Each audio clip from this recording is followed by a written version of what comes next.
तर या क्षणाची एक मोठी बातमी, महाराष्ट्र प्राथमिक शिक्षण संस्थेची वेबसाईट हॅक झालेली आहे। मुंबई पोलीस आयुक्तांकडे या संदर्भातली तक्रार करण्यात आली। वेबसाईट वापराचे अधिकार शाळा आणि शिक्षकांनाच आहेत आणि आता आपण बघतोय की महाराष्ट्र प्राथमिक शिक्षण संस्थेची वेबसाईट हॅक झालेली आहे। मुंबई पोलीस आयुक्तांकडे या संदर्भातली तक्रार करण्यात आलेली आहे। विशाल सवने आमचे प्रतिनिधी यावेळेस आपल्या बरोबर फोन लाईन वरून जोडले गेले आहेत। विशाल, आपण बघतोय शिक्षण संस्थेची वेबसाईट हॅक झालेली आहे, काय अधिक सांगाल या संदर्भातली अधिकची माहिती? काही वेळापूर्वीच ही जी माहिती आहे ती दीपक केसरकर यांनी दिलेली आहे। शालेय शिक्षण मंत्री ते आहेत।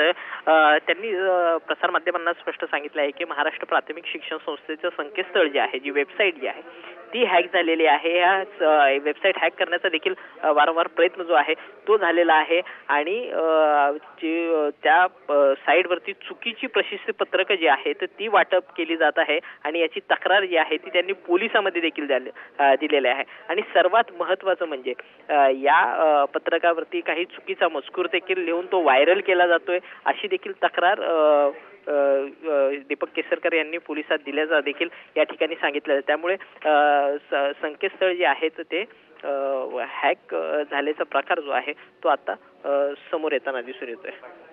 चला, आपण दिलेल्या या सविस्तर माहितीसाठी।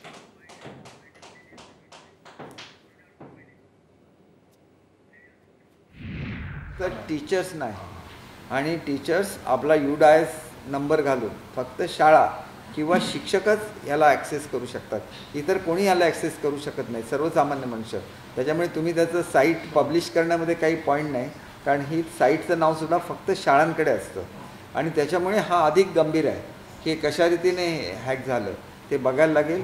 आणि दुसरं म्हणजे हे कोणीतरी मिस्चिवस लोक आहेत ज्यांनी संपूर्ण व्हायरल केलेलं आहे महाराष्ट्रभर।